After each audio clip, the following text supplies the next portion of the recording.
ಧಾರವಾಡದ ಮಹಂತಪ್ಪಗಳು, ಗುಳೇದಗುಡ್ಡದ ಅಪ್ಪಗಳು, ಮರಬನ್ ಸ್ವಾಮಿಗಳು ಎಲ್ಲರೂ ಸೇರಿ ಗೋಲಿಗೇರಿಗೆ ಬಂದಿದ್ರು. ನನಗೆ ಅವಾಗೇನು ಫೋನ್ ಇದ್ದಿಲ್ಲ, ಏನಿದ್ದಿಲ್ಲ. ಒಬ್ಬ ಮನುಷ್ಯ ಮುಂದೆ ಬಂದ, ಮಹಂತಪ್ಪಗಳು ಎಲ್ಲರೂ ಸೇರಿ ನಿಮ್ಮ ಮಠಕ್ಕೆ ಬರ್ತೀವಿ ಅಂತ ತಿಳ್ಕೊಂಡು ನಾವು ಭಾಳ ಗಡಬಡಿಸಿದ್ವಿ. ಸ್ವಲ್ಪ ಒಂದು ಅರ್ಧ ತಾಸಿನೊಳಗೆ ಅವ್ರು ಬಂದ ಬಿಟ್ರು ಅಪ್ಪಗಳು. ನಮ್ಮ ಅಜ್ಜರಿಗೆ ಅವರು 97 ವರ್ಷ ಆಗಿದ್ವು. ಅವ್ರು ಬಂದಾಗ ನಮ್ಮ ಅಪ್ಪಗಳನ್ನ ಮ್ಯಾಲ ಹೋಗಿ ನನಗೆ ಕಾಲು ನೋವಾಕ ಒಬ್ಬ ಮ್ಯಾಗ ಹೋಗಿ ದರ್ಶನ ಮಾಡ್ಕೊಳ್ಳೋದು ಆಗಿಲ್ಲ ಅನ್ನೋದ್ರಾಗೆ ಇಂಗ್ಲೇಶ್ವರ ಅಪ್ಪಗಳು ನಮ್ಮ ಅಜ್ಜಾರನ್ನ ಹಿಂಗೆ ಕುರ್ಸಿನ ಎತ್ಕೊಂಬಂದಂಗೆ ಬಂದು ಬಂದು ಅಲ್ಲಿ ಕುಂದಿಸಿದ್ರು. ಮಾಂತ ಅಪ್ಪಗಳ ಜೊತೆಗೆ ಗುಳೇಗುಡು ಸ್ವಾಮಿಗಳು ಗುಬ್ಬಿ ಅಪ್ಪಕೊಳ್ತಿದ್ರು. ನಮ್ಮ ಅಪ್ಪಗಳು ಎರಡೂ ಕೈ ತಗೊಂಡು ನನ್ನ ತಲೆ ಮ್ಯಾಗ ಕೈ ಇಡ್ರಿ, ನಾನು ನಿಮ್ಮಂಗೆ 100 ವರ್ಷ ಇರ್ಬೇಕಂತೀನಿ ಅಂತ ಅವರು. ಅವಾಗ ಇಂಗ್ಲೇಶ್ವರ ಅಪ್ಪಗಳು ತಂದು ಅವ್ರೇನು ಹಿಂಗೆಲ್ಲ ಕುರ್ಚೆ ವೇದಿಕೆ ಏನೂ ಇದ್ದಿದ್ದಿಲ್ಲ. ಒಂದು ಕಟ್ಟಿ ಮ್ಯಾಗ ಎಷ್ಟು ಸ್ವಾಮಿ ಸಾಲ ಕುಂತಿದ್ರು. ಅವರು ನಮ್ಮ ಅಪ್ಪಗಳು ಹಿಂಗೆ ಕೈ ಕಸ್ಕೊಳ್ಳೋರು. ಯಾಕೆ ಕೈ ಕಸ್ಕೊಂತೀರಿ, ನಾವು ಒಂದು 100 ವರ್ಷ ನಿಮ್ಮಂಗೆ ಆಗ್ಬಾರ್ದಂತೀರಿ ಅಂತ ಕೂಡ ನಮ್ಮ ಅಪ್ಪಗಳು ಒಂದು ನಮೂನಿ ಗೊಂದಲಕ್ಕೆ ಬಿದ್ದರು. ಮುಂದೆ ಕೈ ಇಟ್ಕೊಂಡು ಗುಳೇಗುಡ್ಡ ಅಪ್ಪಗಳು ತಮ್ಮ ತಲೆ ಮ್ಯಾಗ ಇಟ್ಕೊಂಡ್ರು. ನನಗೊಟ್ಟು ಇಡ್ರಿ ಅಂತ ಇವರು, ಅವ್ರು ಒಬ್ಬಗೆ ಇಟ್ರಲ್ಲ, ನನಗೊಟ್ಟು ಇಡ್ರಿ ಅಂತ ಇವರು ಎರಡು ಕೈ ಇಟ್ಕೊಂಡು ಅವರು ತಲೆ ಮ್ಯಾಗ ಇಟ್ಕೊಂಡ್ರು. ಇಂಥ ಅವಿನಾಭಾವ ಸಂಬಂಧ ಮುಂದೆ ಪ್ರಪಂಚದಾಗ ಎಲ್ಲೂ ಕಾಣೋದೇ ಇಲ್ಲ, ಎಲ್ಲೇನೂ ಕಾಣೋದಿಲ್ಲ. ನಾವು ಗುರುವರ್ಗದವರು, ನೀವು ವಿರಕ್ತವರು ಏನೂ ಭಾವ ಇಲ್ಲ.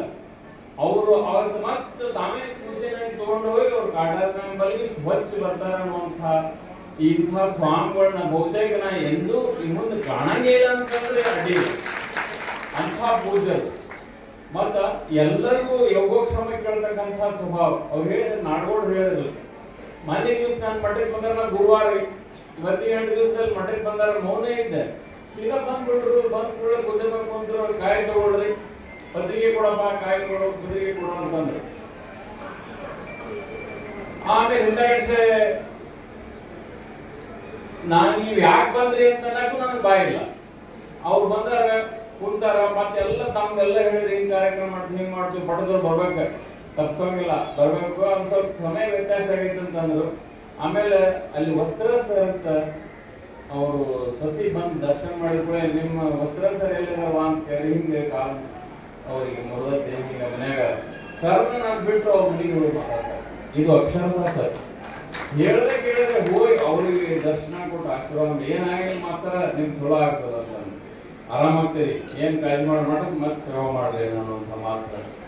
ಹಿಂಗ ಅಂತಃಕರಣ ಎರಡು ವ್ಯಕ್ತಿಗಳಿಗೆ ನಾನು ನೋಡಿ. ಒಂದೇದು ಮಹಾಂತಪ್ಪು, ಎರಡನೇದು ಇಂಗ್ಲೇಶ್ವರ ಸ್ವಾಮಿಗಳು. ಭಾಳ ಮಂದಿ ಕೆಲವೊಂದು ಇಂಗ್ಲೇಶ್ವರ ಸ್ವಾಮಿ ಭಾಳ ಸ್ವೀಟ್ನವ್ರು ಒಮ್ಮರ ಕೂಡ ಹೆಂಗೆ ಬಂದು ಹೊಂದಾಣಿಕೆ ಆಗ್ತಾರ ಅಂತಿದ್ರು, ಎಲ್ಲರೂ ಅಂತಿದ್ರು. ಆದ್ರೆ ನಾವು ಹೆಂಗೆ ಬಂದೀವಿ ಅಂದ್ರೆ ಗುರು ಶಿಷ್ಯರು ಅನ್ನೋದಕ್ಕಿಂತ ಅದಕ್ಕಿಂತ ಹೆಚ್ಚು ಏನಾರ ಇತ್ತಪ್ಪ ಅಂದ್ರೆ ಹಂಗೆ ಅವರು ನಾವು ಕೂಡಿ ಯಾವತ್ತು ಮನೆ ಮಠಕ್ಕೆ ಬಂದಾಗ ಒಂದು ಮಾತು ಹೇಳೋದು ಭಾಳ ದೊಡ್ಡ ಮಾತು. ನನಗೆ ಆ ಮಾತು ಈ ಸಾಯುಧನೇ ನೆನಪಿರ್ತದೆ. ಅಲ್ಲಿ ಬಂದಂಥ ಒಬ್ಬ ವಸ್ತ್ರ ಸರ್ ಸೊಸಿಗೆ ಹೇಳಿದೆ, ನಿಮ್ಮ ಅಪ್ಪಗಳು ಕೂಡ ನಾನು ಇದ್ದೆ ಅಂತಂದ್ರೆ, ನಾನು ಕೂಡ ಸ್ವಾಮಿಗಳು ನಿಮ್ಮ ಸ್ವಾಮಿಗಳು ಇದ್ರಂತ ಅಲ್ಲಿಲ್ಲ, ನಿಮ್ಮ ಅಪ್ಪಗಳು ಕೂಡ ನಾ ಇದ್ದೆ, ನಾ ಹಿರಿಯ ಅವ್ರು ಹಿರಿಯರ.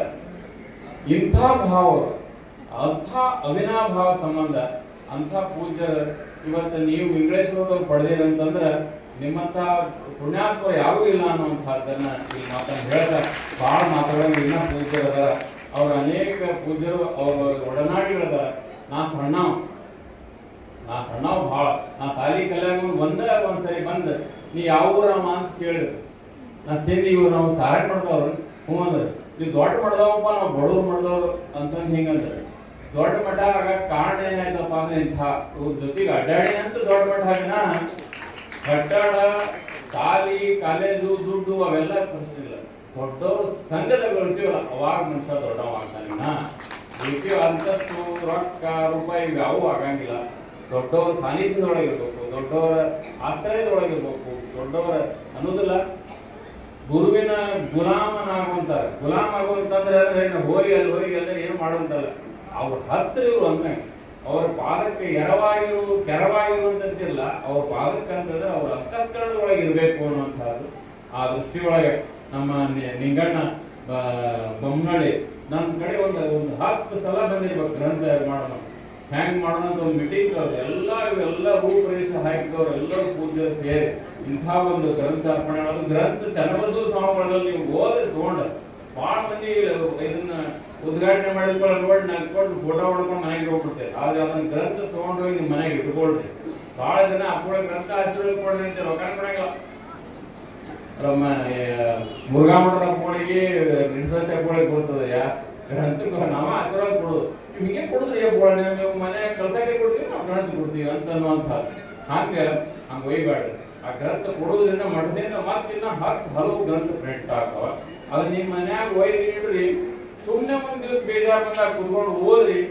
ಏನೆಲ್ಲ ಸಾಹಿತ್ಯವನ್ನು ಅವರೆಲ್ಲರೂ ಕರುಣಿಸ್ಯಾರ.